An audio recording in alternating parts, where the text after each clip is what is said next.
Bonjour Éric Judor. Bonjour Olivier, comment allez-vous? À quel moment vous êtes-vous rendu compte que vous étiez drôle et que vous aimiez faire rire? Il faut que je me replonge dans mes souvenirs. Dès l'enfance ou plus tard? On m'a rapporté que, mes parents m'ont rapporté que j'ai fait ma toute première blague à 1 an et demi où j'ai fait semblant d'avoir fait, je suis désolé, hein, ce sont les premiers gags, hein, semblant d'avoir fait caca dans ma couche. Classique. Et donc j'ai avancé comme ça vers eux, comme ça. Et quand ils sont arrivés vers moi en gueulant, eh non, j'ai éclaté de rire, c'était faux. Première blague du caca, donc... c'est les blagues primaires, hein. On part sur des sujets et après on affine notre humour. Et là maintenant j'espère être assez loin de ce style, mais j'ai démarré par ça. Pas trop j'espère non plus, il faut rester fidèle au classique. Blague, je suis désolé, mais est-ce qu'on peut en parler 2 minutes puisqu'on est dans le caca là pour le moment? Ah, ça démarre mal sur Arte quand même. C'est très bien. Ça démarre tellement mal, je suis vraiment navré. Le prout n'est-il pas le signe que Dieu a de l'humour un peu? De nous donner à tous un bruit de trompette, à chaque fois différent en plus, hein. C'est jamais vraiment le même bruit. Un bruit un peu rigolo. Même si on a un physique comme vous extrêmement respectable, ou comme moi, soudain il y a un petit bruit rigolo qui sort. Je pense que c'est vraiment... de s'exprimer aussi par d'autres orifices. Oui, mais c'est la petite virgule sonore qui... finalement, je sais pas, désacralise tout, non?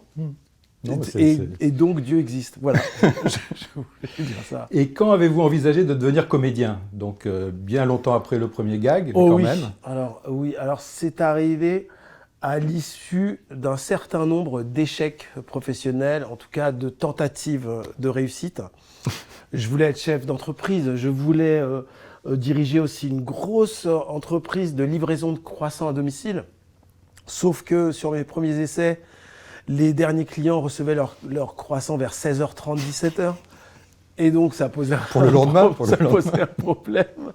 C'était un peu rassis en plus. Bref, donc j'ai eu quelques problèmes. Il y a eu un projet de carrière de sportif professionnel. Tennisman professionnel. J'ai voulu avancer à être cycliste. J'ai tenté plusieurs choses qui m'ont finalement emmené à me dire... ça va être les études. Ensuite, j'étais en maîtrise de langue étrangère appliquée au commerce. Et là, je me suis dit, mais qu'est-ce que je vais devenir? Quels sont mes atouts? Vite, faisons la liste des compétences. Qu'est-ce que je sais? Où est-ce que j'ai l'impression que je suis un peu meilleur que mon frère, par exemple? Et je me suis dit, tiens, je fais un peu plus marrer. Je fais un peu marrer mes potes, je fais un peu marrer la famille. Eh ben, tentons humoriste. Et j'ai tenté ça à 27 ans. Voilà. C'était vraiment la carte de la dernière chance, en réalité. Mais c'était la meilleure en même temps. Oui, alors j'aurais adoré être tennisman. Hein. Ça aurait été quand même super. Après, c'est beaucoup d'avions, et puis beaucoup de défaites. C'est une carrière plus courte que comédien. Aussi, ouais, que comédien. Sûr, ouais.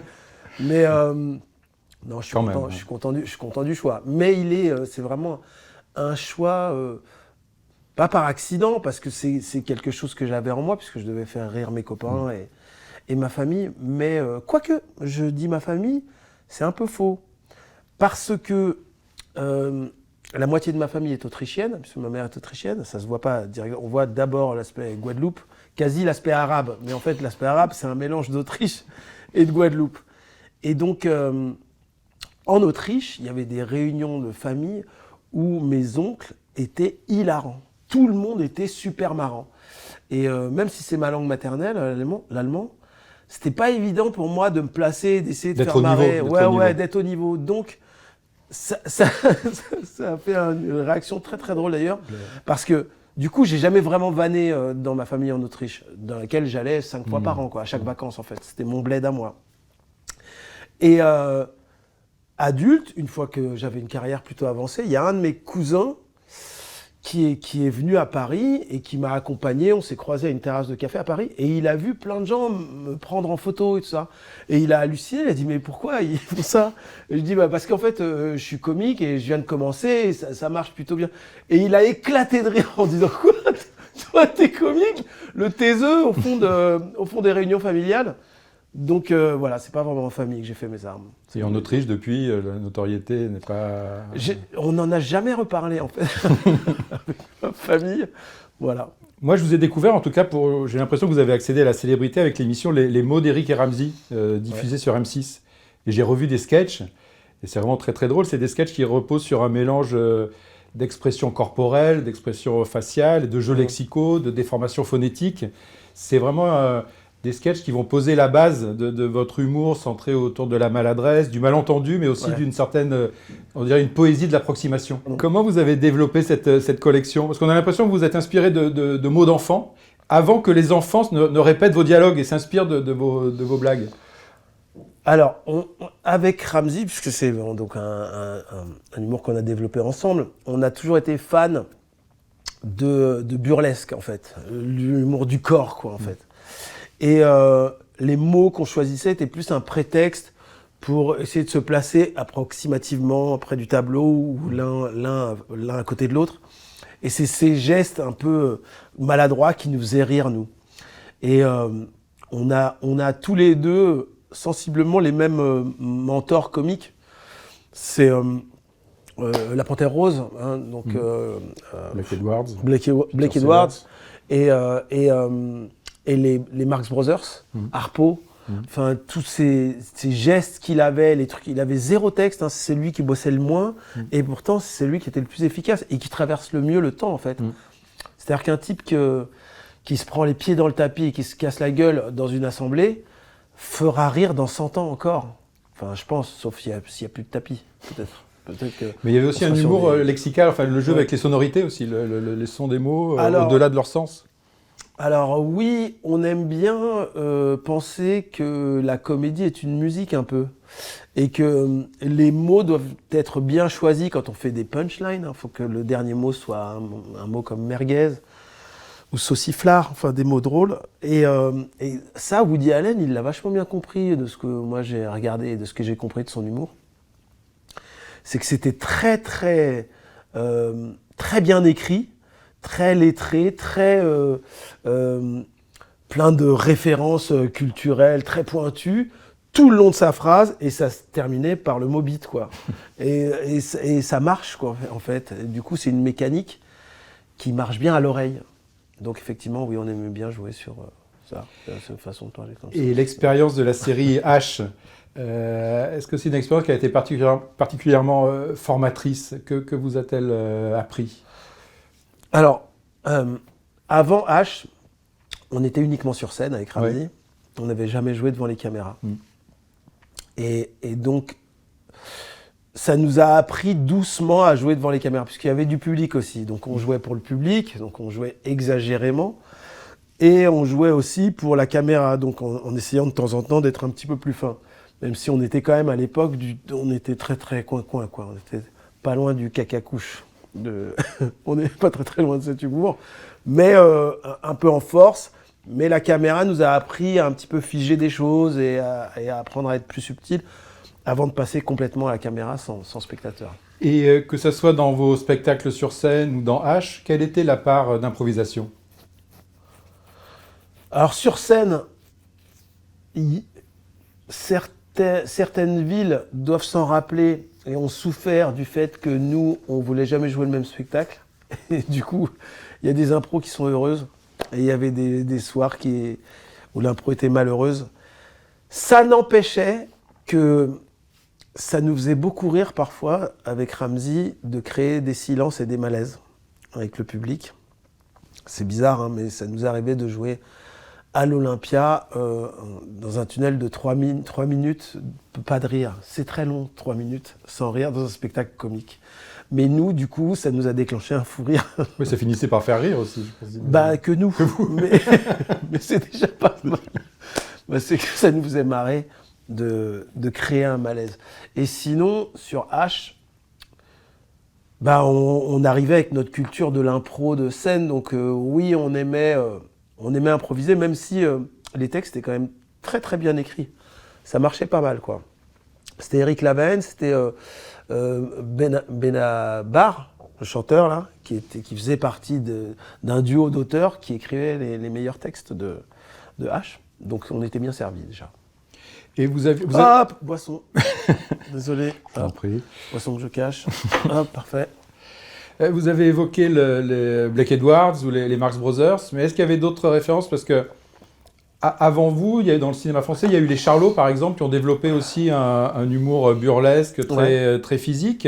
Et moi, quand j'ai découvert le duo Eric et Ramzy, le grand et le petit, le souple et le nerveux, j'ai beaucoup pensé à un duo de comiques siciliens qui s'appelle Franco et Ciccio. Ah ouais? Vous les connaissez? Non. Ah ben, il faut vraiment que vous découvriez ça, parce que c'était un duo qui a vraiment été très très célèbre en Italie dans les années 60-70 et qui faisait un humour un peu enfantin, un peu régressif, et qui faisait des parodies et des films burlesques.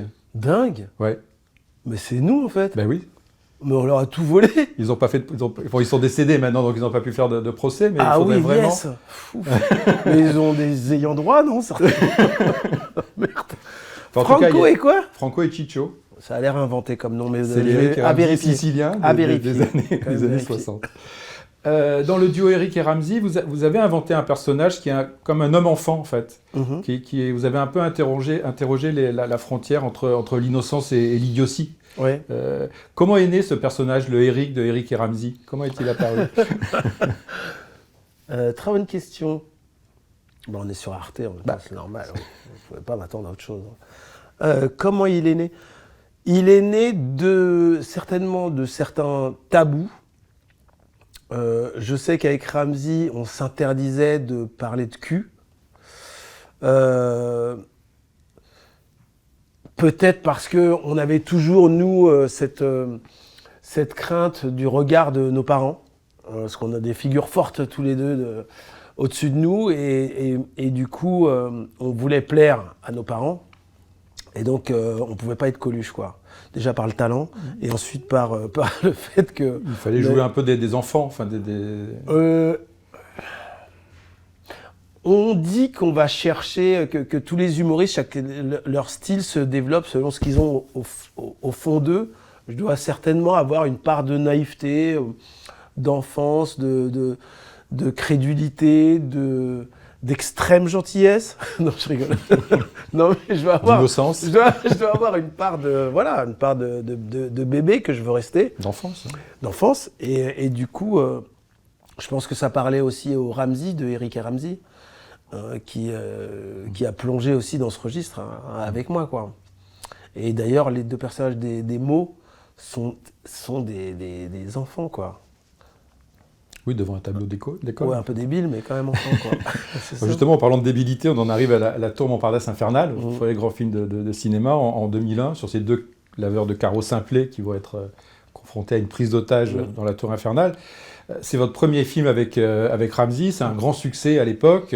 C'est un film dont les répliques sont alors, connues pas succès tout de suite. Hein. Enfin, oui, enfin, sur la longueur. Oui, voilà. Sur la longueur. Enfin, ça a quand même fait des entrées convenables, on va dire, mais c'est vrai que c'est rapidement devenu un film que plusieurs générations ont vu des dizaines, voire des centaines de fois. Enfin, je suis bien placé pour le savoir parce que mes enfants connaissent tous les dialogues par cœur. Ah, désolé. Non, mais c'est à cause de moi, c'est moi qui leur ai montré. Ah, oui, okay. Comment ce projet on pourrait dire, de délire régressif, de burlesque a-t-il été conçu? Quelles étaient vos intentions? Au départ, on voulait faire des extraits de films d'action et deux auteurs qui venaient parler à un producteur et qui vendait le film. Et le producteur disait « Ah non, vous devriez changer ça, ça, ça. » Et on revoyait la scène. Il y avait un film dans le film, quoi. Voilà, un peu ce que j'ai fait après pour Platane. Mais c'est ce qu'on voulait faire pour La Tour Montparnasse. Et Christian Fechner, le producteur de ce film à l'époque, nous a dit « Mais pourquoi vous ne faites pas juste le film d'action qu'il y a dans ce que vous me racontez ?» Et donc c'est ce qu'on a fait.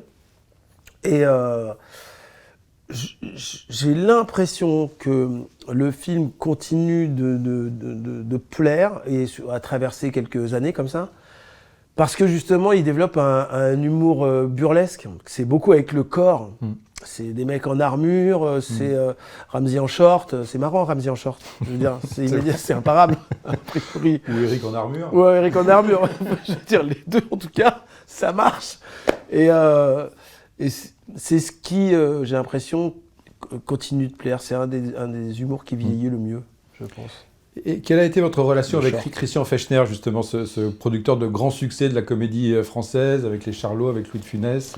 Alors, très mauvaise, puisque, en fait, à l'issue de ce film, on a proposé un autre film qui s'appelait Moyen Man, où il y avait deux super-héros qui se partageaient un pouvoir, donc ils n'étaient pas complètement nuls, ils étaient moyens. Il y en avait un qui pouvait voler à 200 mètres de haut, mais à 40 km/h, et un autre très vite, mais à ras du sol, donc dans les embouteillages, tout ça. Non. Mais donc nous, ça nous faisait marrer comme truc, et c'était Michel Zanavicius qui devait le réaliser.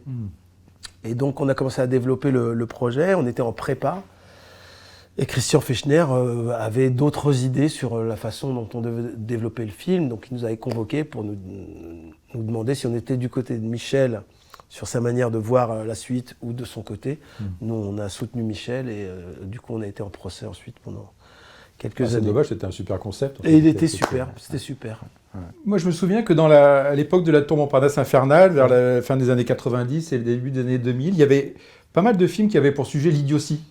Il y avait Dumb and Dumber, il y avait Les Idiots aussi de Lars von Trier, dans un autre registre. Ouais. Mais c'était des films qui montraient, comme dans la tour Montparnasse infernale, que l'inadaptation sociale au monde, en fait, l'incompréhension du monde pouvait devenir une force de résistance quasiment, où les personnages pouvaient retourner ce handicap à leur avantage et de réduire leurs adversaires à néant, finalement, comme vous faites dans la tour Montparnasse infernale. Alors oui, est-ce que c'est vrai dans Dumb and Dumber? Si, ouais, il gagne aussi. Pensez pas que cette conception de l'idiotie comme pouvoir d'opposition et de résistance était quelque chose, peut-être une idée qui était dans l'air du temps, en tout cas, dont se sont emparés pas mal de cinéastes? Bah là, vous m'en citez deux autres. Ça en fait au moins trois, voilà. Ouais, ça fait trois. Est-ce que ça crée un mouvement, vraiment? Je ne suis pas certain.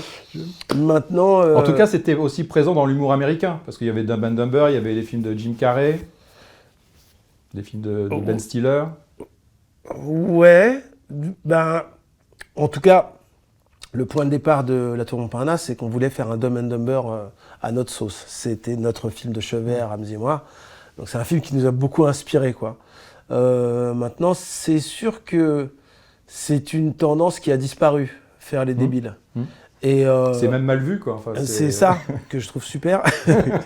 C'est que du coup, on a eu le droit, on était quasi les derniers à pouvoir s'autoriser à faire ça. Et maintenant, maintenant c'est compliqué. On navigue entre plein de trucs woke. Et quand on veut faire de la comédie, si on veut être un peu tranchant ou si on veut dénigrer, bah c'est plus possible. On pourra en parler à propos de Halal Police d'État. Hop, le pied dans le plat, allons-y. Mais avant, il y a Steak, quand même, de 2007, grand film. Est-ce que vous pouvez nous parler de votre rencontre avec Quentin Dupieux? Alors, tout part de Michel Gondry. On veut faire un film ensemble avec Michel. Et il y a Eternal Sunshine of a Spotless Mind qu'on lui propose. Et du coup, il nous dit désolé, je vais faire le film avec Jim Carrey. En revanche, je vous verrai très bien avec un gars qui était réalisateur dans ce petit groupe qui s'appelait Partisans Midi Minuit. Ouais. C'était une boîte de prod qui produisait donc les clips de Quentin. Et il avait fait le non-film déjà. Il avait fait le non-film. Donc, il organise un rendez-vous et quoi de mieux pour se présenter que de nous montrer son premier travail. Donc, Quentin nous invite dans une salle de montage à Partisans Midi Minuit et il nous montre le non-film. Et on voit ça et on pleure de rire. On pleure et on découvre la liberté d'un cinéaste, d'un mec qui fait ce qu'il veut, ce qui le fait marrer, quoi, sans aucun code.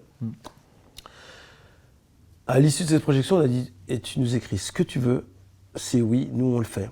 Et là-dessus, il a écrit Steak, qu'on a financé, nous, avec Laurent Grégoire, qui a participé aussi, à financer un scénario pour qu'il puisse s'arrêter de faire des clips et des trucs pour se nourrir, et qu'on le nourrisse nous, et puis qu'il nous produise un truc, et il nous a sorti Steak. Ce qui est très formidable dans le film, c'est que c'est vraiment le mariage réussi de deux univers, le vôtre et celui de Quentin Dupieux, et qu'au lieu de s'annuler ou alors de marcher moyennement, ça fonctionne vraiment à plein régime, finalement. C'est pas ce que les spectateurs ont dit à la sortie. Je sais, mais en tout cas, il y a certaines personnes qui ont su l'apprécier dès le début, et puis là aussi, c'est un film dont la notoriété, la réputation a grandi avec le temps, et quand on le revoit, c'est vraiment un film incroyable, qui est effectivement une sorte de comédie expérimentale, mais où vous êtes à la fois drôle et inquiétant. C'est un film, sorte de dystopie qui parle de choses plutôt flippantes, mais il y a un effet de sidération quand même, qui est aussi un effet de sidération humoristique. On sortait complètement de notre, pas zone de confort, mais en tout cas de notre style à nous. Et Et comme vous dites, on est allé dans l'univers de Quentin, comme lui est venu un petit peu dans le nôtre, et ça crée cet objet hybride là, cette œuvre toute bizarre, en tout cas bizarre pour les spectateurs qui nous connaissaient nous et qui ne connaissaient pas Quentin à l'époque. Et ça a complètement perdu. On a vraiment fait un virage en bagnole un peu violent. On a vu très violent et on a perdu plein de gens par la porte, quoi. Mais du coup, il y en a plein d'autres qui sont venus de l'autre côté. Il y en a d'autres qui sont arrivés et qui ont dit « Ah, on aime bien comment ça roule ici ». Mais ça a mis un peu de temps avant que les gens montent derrière. On a roulé longtemps vide dans cette bagnole. Mais en tout cas, vous avez retrouvé Quentin Dupieux dans 2 autres films, dans Wrong, dans Wrong Cops, alors sans Ramsey cette fois-ci. Ouais. Et là, vous avez créé des personnages totalement différents. C'est plus des hommes-enfants, c'est des personnages plus adultes. Ouais. Et surtout, il y a quelque chose qui apparaît et qui ajoute à l'étrangeté de ces films, c'est les postiches, les accessoires, les déguisements, des choses un peu qui vous déforment un peu et qui jouent un rôle dans la définition de ces personnages et de leur étrangeté. Il aime bien mutiler, c'est sa façon d'aimer. Il t'aime, mais vous avez un œil en moins, ou il t'enlève un truc, il t'éborgne, il veut pas te garder tel quel. Bah oui, il faudra lui demander à lui pourquoi il a envie de nous mutiler. Mais en même temps, je me suis amusé aussi à faire ça, étrangement. Quand on aime beaucoup les gens, j'ai l'impression que c'est ce qu'on fait. C'est ce que j'ai fait dans la tour de contrôle infernal avec Ramsey. Ouais. Il en prend plein, il prend des pics dans le truc, ses veines, tout saigne. Je l'ai un peu, et c'est moi qui l'ai écrit là pour le coup, j'ai un peu maltraité. Alors avant la tour de contrôle infernal, il y a eu Seul Tout en 2008, qui est un film incroyable aussi, que j'aime vraiment beaucoup. C'est votre premier film en tant que metteur en scène, vous l'avez co-réalisé avec Ramsey.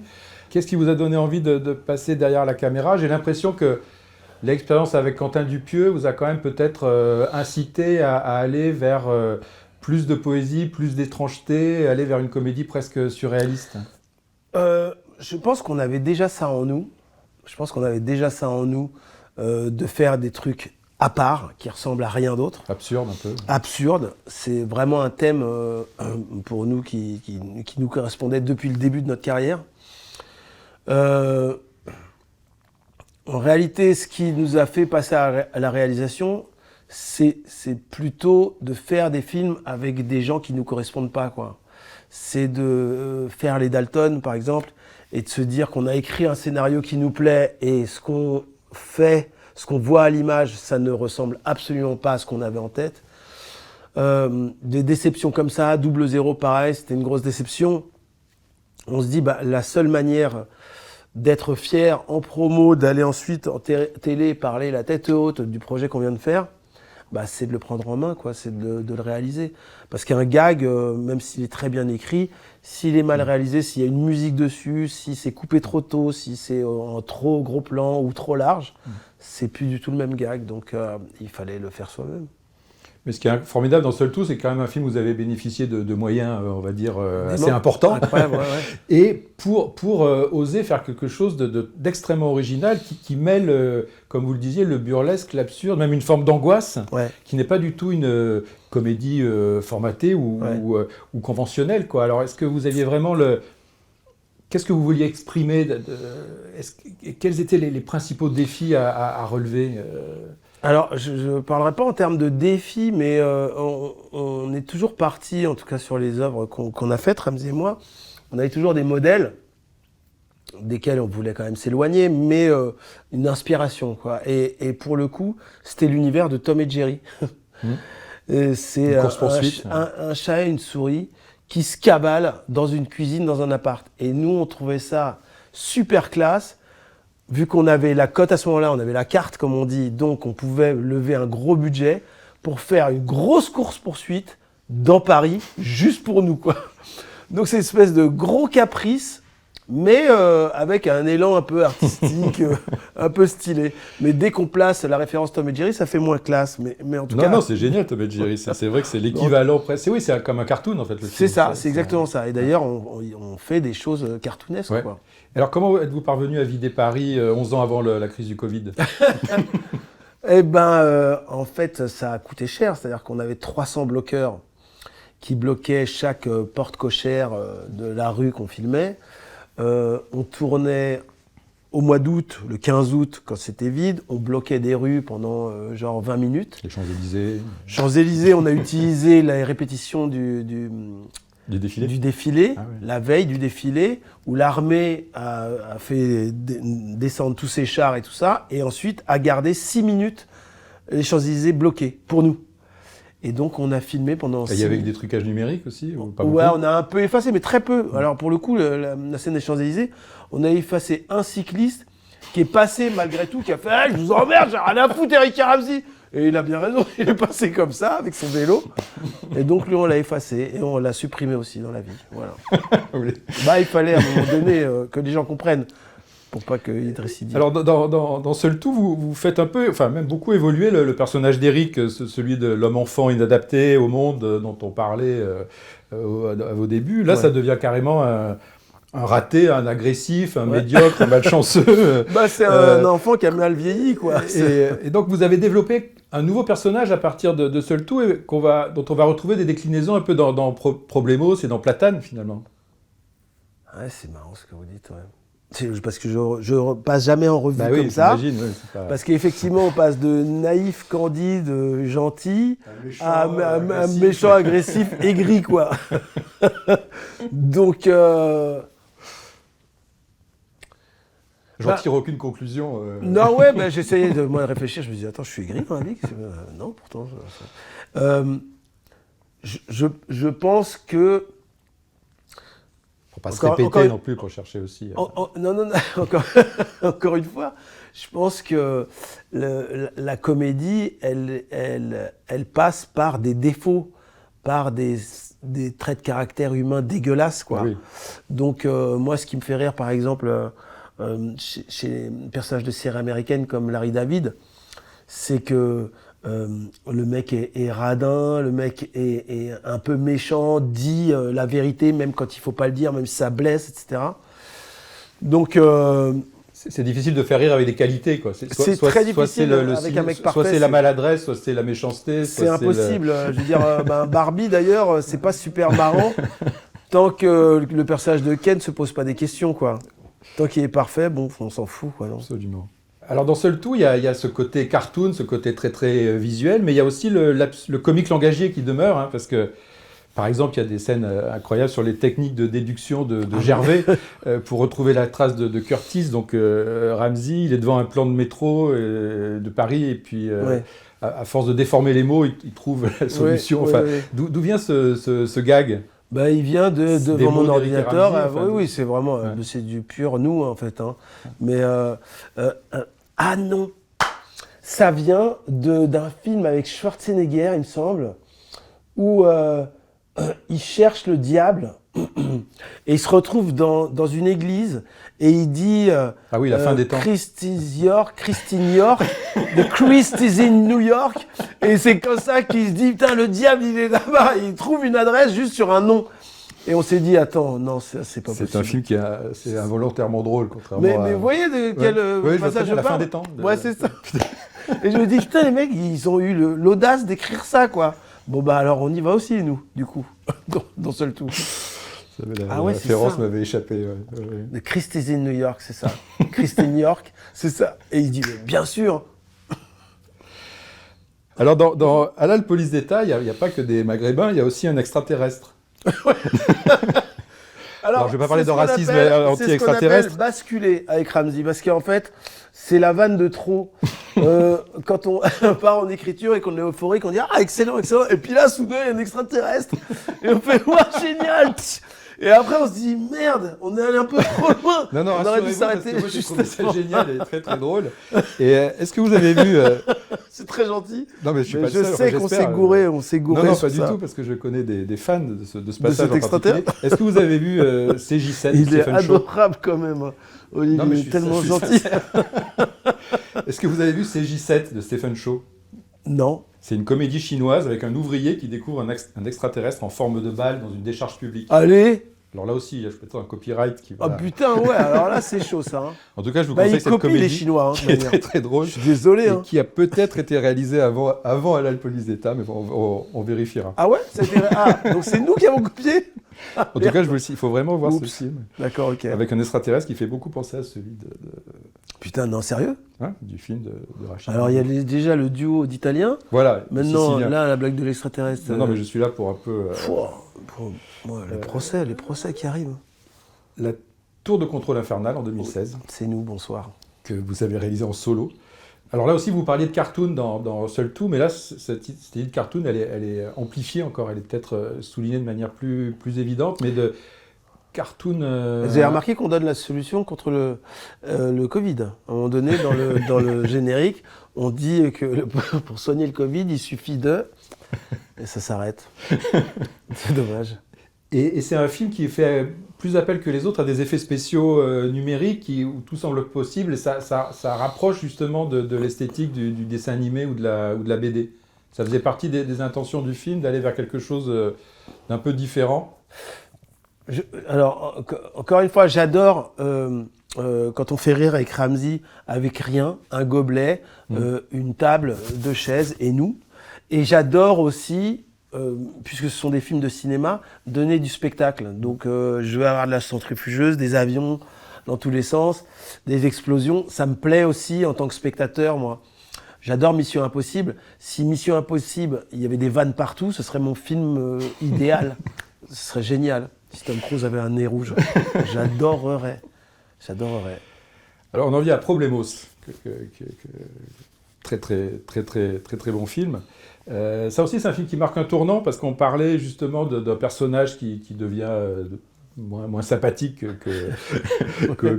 qu'à vos débuts. Et là c'est un film où on est presque dans la satire, dans la comique d'observation, où vous vous intéressez à des phénomènes contemporains, les communautés, les zadistes, la résistance à la technologie et la société industrielle moderne. Donc je ne vais pas dire que c'est un film film sociétal ou un film à thèse, mais c'est une nouvelle façon c'est une nouvelle forme d'humour, une nouvelle forme de comique, où finalement on n'est pas si loin que ça de la comédie à l'italienne par exemple, où c'était aussi des comédies satiriques qui pointaient du doigt comme ça des comportements ou des attitudes sociales. Alors d'abord, pourquoi avez-vous eu envie de parler de ce sujet, et comment avez-vous travaillé avec les co-scénaristes Blanche Gardin et Noé Debré? Alors, vous faites bien de les citer, puisque alors, l'idée d'avoir comme arène de comédie une ZAD, c'est Mathieu Tarot, le producteur. Et ensuite, le premier jet, c'est Noé Debré et Blanche Gardin qui l'ont écrit. Donc, il faut leur rendre gloire, parce que c'est vraiment eux qui ont écrit tout le gros de ce scénario. Moi, je suis repassé dessus en y mettant des petites touches de ci, de là, de Éric Judor. Mais quand même, le gigot, il était amené par Noé Debré et Blanche Gardin. Donc j'avais un super cadeau en fait.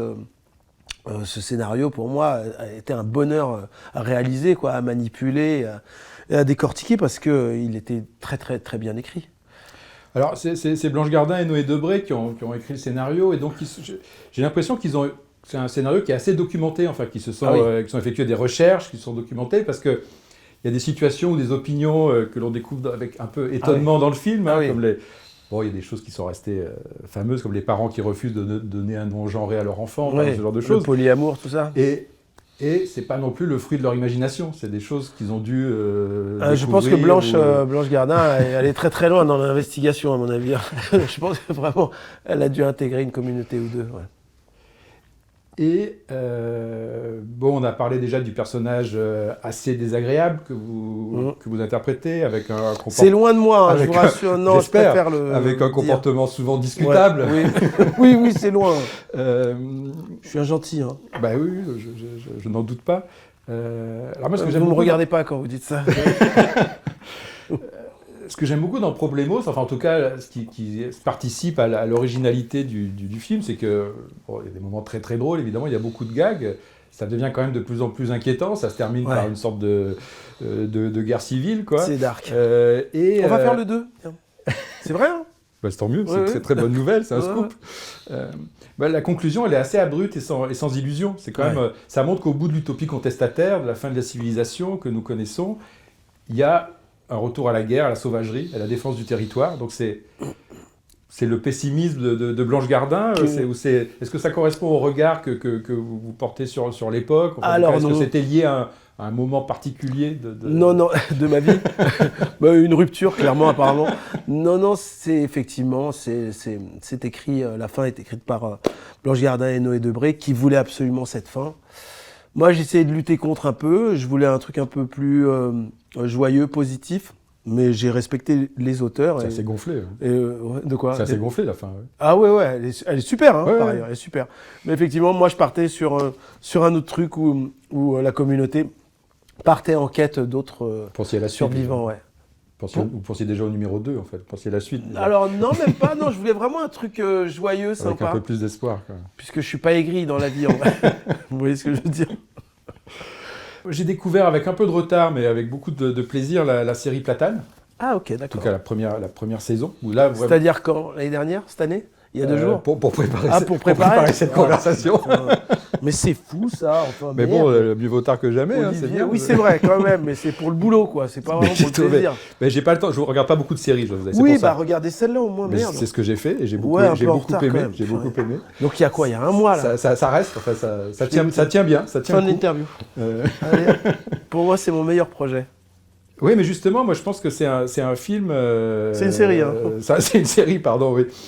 Qui est l'histoire d'Éric Judor. Donc, le mec est gris. C'est aussi un film qui explore la notion de ratage et d'échec. Ouais, c'est ça. Qui semble être pour vous un terrain très, très inspirant. Mais c'est super, le loser. C'est le meilleur personnage. Alors, quel a été le point de départ de cette envie de bâtir un récit qui joue avec les codes de l'autofiction et de la mise en abîme ? Tout est parti du fait, un jour, Olivier, que j'en avais marre qu'en interview, on me pose la question « Alors, à quand votre film sérieux ? À quand votre Ciao Pantin ?» Et je me suis dit « Mais j'ai pas envie de faire un Ciao Pantin. » Ramzy le fait formidablement bien, il est super dans le drame. Il le porte en soi, il avait un truc et il fallait qu'il le sorte. Et il le fait très très bien. D'ailleurs, il est sélectionné à Cannes avec classe moyenne. Ouais, je sais. Ouais, ça a pour lui, quoi. Bravo. Pas mal. Et, mais parlons de moi. Et donc, moi, je n'avais pas envie de prendre ce chemin. Et on avait fait un pacte avec Ramzy, d'ailleurs, en début de notre carrière. On s'était juré de faire que des comédies. Yes. Et en fait, ce pacte a tenu genre 6 ans, c'est tout. Et donc, j'ai voulu répondre à cette question en faisant une comédie qui raconte un mec qui essaye de faire un truc sérieux pour avoir du crédit auprès de la critique. C'est ça. Sauf que le truc sérieux, c'est la môme 2.0 de Next Generation, ce qui n'est pas forcément l'idée du siècle. Bah non. Et justement, qu'est-ce que vous avez aimé dans le format de la série ? Est-ce que ça a été tout de suite l'idée d'en faire une série et pas un film ? Et quelle liberté ce format vous a-t-il offert ? C'est génial, une série, c'est génial. C'est génial de pouvoir balader un personnage sur 10 épisodes, 8 épisodes, et le faire évoluer.